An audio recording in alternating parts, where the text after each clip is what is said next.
A grand jury has now indicted Cory Foster on a charge of manslaughter in the death of Denison teacher Katie Palmer. Katie and her husband John were out for a morning walk in April of 2020 when they were hit by a truck. John was severely injured. Katie was killed. A grand jury in 2020 decided not to bring charges against Foster. However, new district attorney John Kermit Hill made a campaign promise to revisit this case when he took office. The husband of Katie Palmer says he has not and will not stop fighting for justice. When you love somebody, stopping is never an option, and we didn't stop.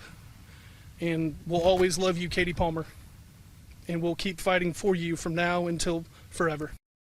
Over the past 5 years, Palmer's family has given countless hours to the Justice for Katie movement. Their work changed state law.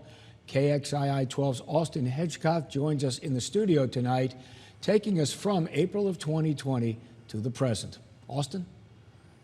Jeff, let's start at the very beginning. On a dewy morning, on a dewy spring morning in April of 2020, when husband and wife John and Katie Palmer set out for a stroll from which only John would make it home. The Denison couple was hit from behind by a truck driven by their neighbor, Cory Foster. The impact broke John's ribs and killed Katie. Hey John, is that your wife?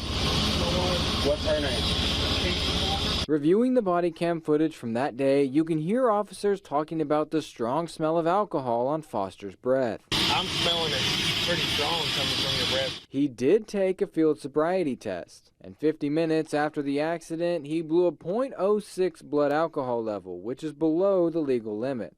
His blood was never drawn, and the breathalyzer test can't be used in court.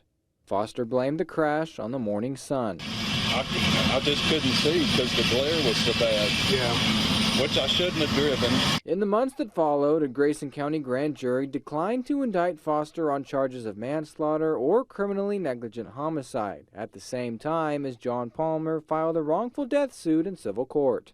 For the next year, Katie's family and the community pushed for changes in the law. At the time of her death, officers could use their own judgment when deciding whether to test a driver's blood alcohol level. But after a big push from the Justice for Katie movement, HB 558 was signed into law in June of 2021. Now, officers at the scene of a crash that seriously injures or kills a pedestrian must draw blood from the driver. That blood will then be screened for drugs or alcohol. And just months after the law changed, new body cam video was released that John Palmer argues should have been used as evidence. But right when I come up and I saw it was him, I was like, yeah, he's probably drunk. He said the same thing. He said that, that dude's always drunk. Fast forward to 2024, District Attorney Brett Smith, who was in charge at the time of Katie's death, announced a bid for re-election. Members of his team then resigned, citing frustration with Smith's labeling of the case a dead horse. That dead horse issue is in fact a dead woman, and her name is Katie Palmer.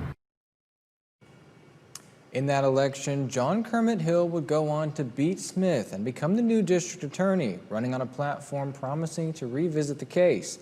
Now, as the DA, Hill indeed brought the case back and secured a grand jury indictment on one count of manslaughter.